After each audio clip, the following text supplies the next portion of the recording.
The sensitive period for movement is very obvious, that children have to experience movement to develop the ability to move. In the first year or two, they have to create the function.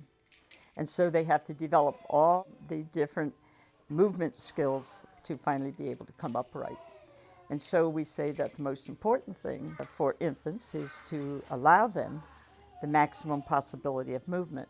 That means we look at their clothing, because very often clothing inhibits their movement. We like for the children to sleep like on a low bed or a mattress on the floor so they can get in and out.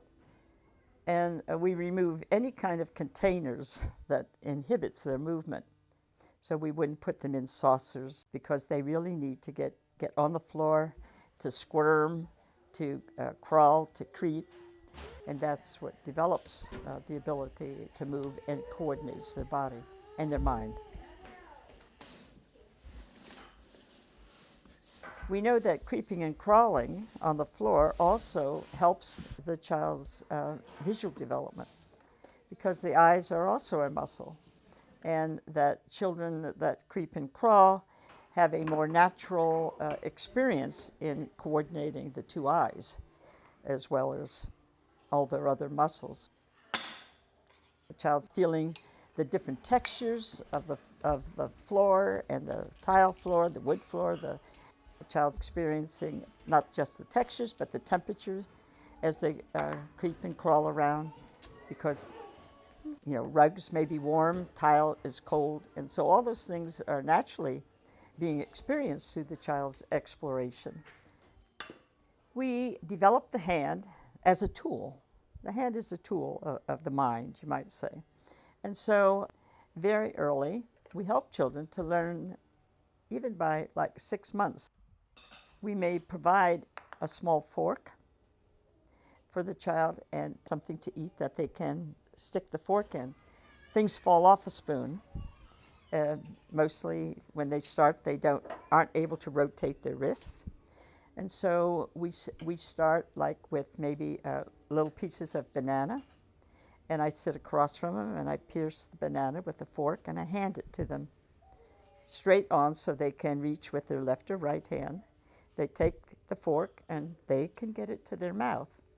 And so they learn to use a fork then to eat. So again, their job is to learn to care for their bodies. Our job is to help them to do that, not to do it for them, not to do everything for them. So they learn the first basic things to survive. Once a child can stand upright, that frees their hands to begin to really manipulate everything in the environment. And so we give them many kinds of tools as an extension of their hand. Maybe a tong or something that they can pick up things with and develop all the stages of the hand. The child is involved in large motor activities. In creeping and crawling, for them that would be large motor. When they can stand and walk, they start very quickly into running, jumping, climbing, are large motor activity for a child. And very often they climb up into something and down, in and out, and you think, well, what is it? Well, they're practicing all the movements required. And so we provide an environment that encourages that kind of movement. And once they reach around 18 months and they seem to be steady on their feet and they can walk, then they start picking up and pushing everything they can that's heavy. We say it's a period of maximum effort. And so again, they'll push chairs, pick up chairs, and we provide heavy things for them. If we're going to move furniture, their tables and chairs, we ask them to help. So they carry the tables and chairs. They'd rather move all the furniture than do anything else almost at that sensitive period. And so we provide for that. Sometimes we fill large containers with sand if they have a handle that they can pick up and lug and drag. It's like nature says, now you can walk, now let's do some strengthening of the muscles, some weightlifting. If you're carried about, not left to crawl, if everything's done for you, the child experiences inhibition. You're trained to be passive and expect people like do something for me.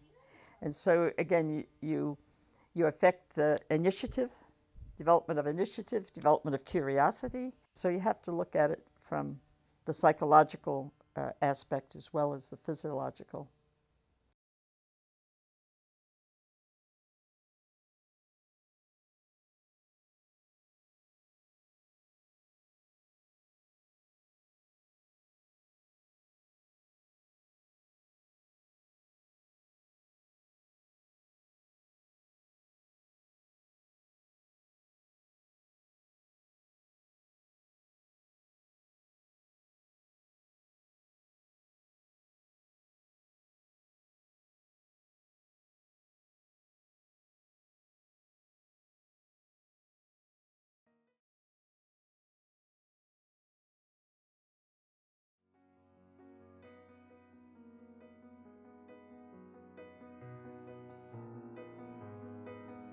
In our next episode, Virginia will talk to us about the sensitive period for order. The Montessori for Parents podcast is brought to you by Educational Video Publishing. We offer a 10% discount to viewers of this podcast when you order DVDs by phone. We welcome your feedback and suggestions for future podcasts.